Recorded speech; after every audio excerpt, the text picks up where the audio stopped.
Assalamualaikum.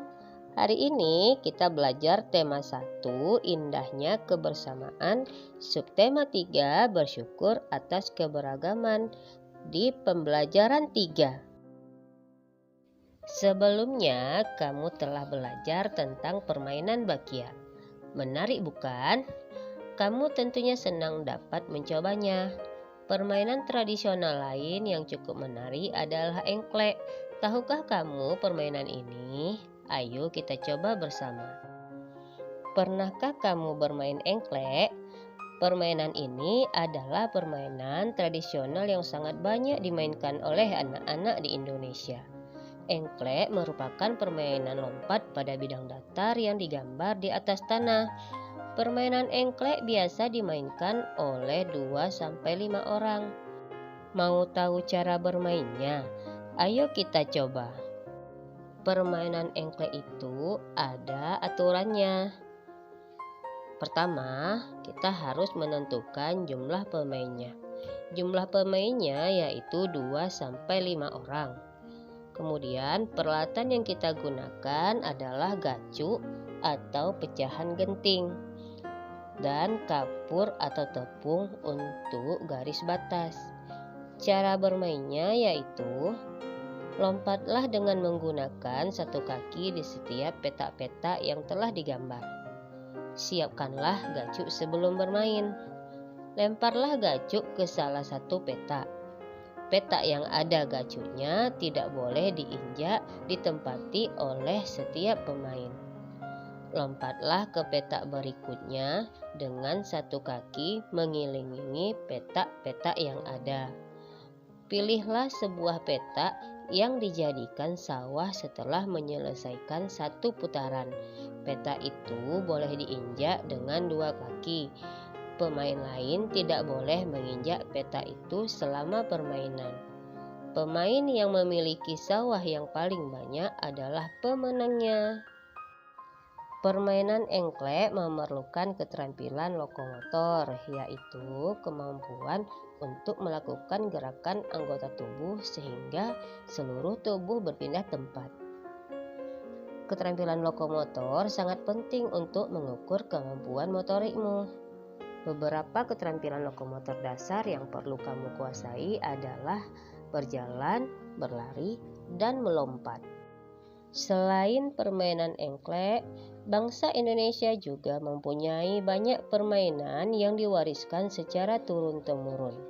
Mari kita cari tahu lebih jauh tentang budaya Fahombo Batu atau lompat batu yang biasa dilakukan oleh masyarakat Nias. Dengarkan ceritanya ya. Fahombo Batu. Tradisi lompat batu berasal dari suku Nias. Suku Nias berasal dari Pulau Nias yang terletak di sebelah barat Pulau Sumatera. Lompat batu atau yang dikenal dengan nama Fahombo Batu merupakan ciri khas masyarakat Nias. Tradisi melompat batu hanya dilakukan oleh kaum laki-laki, khususnya pemuda. Mereka harus melompati susunan batu setinggi 2 meter dengan ketebalan 40 cm. Tradisi ini bertujuan untuk menunjukkan kekuatan dan ketangkasan para pemuda yang melakukannya. Seseorang yang berhasil melakukan tradisi ini dianggap hebat, baik bagi dirinya maupun keluarga dan masyarakat di desa itu. Setelah mendengarkan cerita Fahombo Batu tadi, sekarang kita membuat gagasan pokok dan gagasan pendukungnya. Ingat, gagasan pokok adalah ide utama atau kalimat inti. Gagasan pendukung adalah uraian atau kalimat penjelas dari gagasan pokok. Sungguh kaya budaya Indonesia. Sebagai anak Indonesia, kita harus bersyukur dengan kekayaan ini. Kita dapat mencicipi makanan beragam, bermain permainan tradisional yang berbeda, dan tentunya mengenal kebiasaan-kebiasaan berbeda. Banyak hal yang kita bisa pelajari dari keanekaragaman itu. Beberapa permainan tradisional membutuhkan teriakan pemainnya. Semakin banyak yang berteriak, semakin banyak pula suara yang kita dengar. Pernahkah kamu mencoba berteriak di lapangan? Apa yang terjadi? Bandingkan juga ketika kamu berteriak di kamar mandi. Apa perbedaannya? Kita bisa menemui gendang di banyak wilayah di Indonesia. Pernahkah kamu memperhatikan bagaimana bunyi pada gendang? Gendang dapat berbunyi jika kulit gendang dipukul. Saat dipukul, kulit gendang bergetar.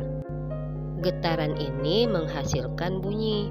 Bunyi tersebut masuk ke sebuah rongga yang terdapat di bawah kulit. Bentuk rongga memengaruhi bunyi yang dihasilkan. Makin kecil dan panjang rongga pada gendang, makin nyaring bunyi yang dihasilkan. Pemantulan dan penyerapan bunyi. Bunyi dapat dipantulkan dan diserap. Pemantulan bunyi. Sebuah kelereng yang kita lempar ke dinding yang keras akan mengalami pemantulan. Demikian juga dengan bunyi. Bunyi juga dapat memantul jika dalam perambatannya dihalangi oleh benda yang permukaannya keras seperti kayu, kaca, dinding, atau besi. Penyerapan bunyi. Bunyi juga dapat diserap. Benda-benda yang dapat menyerap bunyi adalah benda yang permukaannya lunak. Benda yang demikian disebut peredaman bunyi. Misalnya karpet, goni, kertas, kain, busa, dan wol. Benda-benda tersebut dapat digunakan untuk mencegah terjadinya gaung atau kerdam. Dinding dan langit-langit gedung pertemuan, studio rekaman, dan gedung bioskop dilapisi dengan bahan-bahan tersebut supaya tidak terjadi gaung atau kerdam. Macam-macam bunyi pantul. Yang pertama adalah gaung atau kerdam. Gaung atau kerdam terjadi karena bunyi dipantulkan oleh dinding yang jaraknya tidak jauh dari sumber bunyi.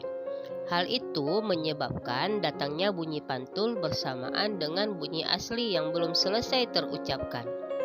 Akibatnya, bunyi pantul mengganggu bunyi asli sehingga suara yang terdengar tidak jelas. Gema. Gema terjadi karena bunyi dipantulkan oleh dinding yang jaraknya jauh dari sumber bunyi. Hal itu menyebabkan datangnya bunyi pantul setelah bunyi asli selesai diucapkan. Jadi, bunyi pantul yang terdengar lengkap sesudah bunyi asli. Gema sering terjadi di gua-gua, lembah-lembah, dan bukit-bukit yang jaraknya jauh, serta permukaannya keras dan rapat. Setelah itu, gema juga dapat dipergunakan untuk mengukur kedalaman jurang atau gua. Nah, bagaimana? Sudah paham dengan materi kita hari ini? Selamat belajar, tetap semangat, sehat selalu. Assalamualaikum warahmatullahi wabarakatuh.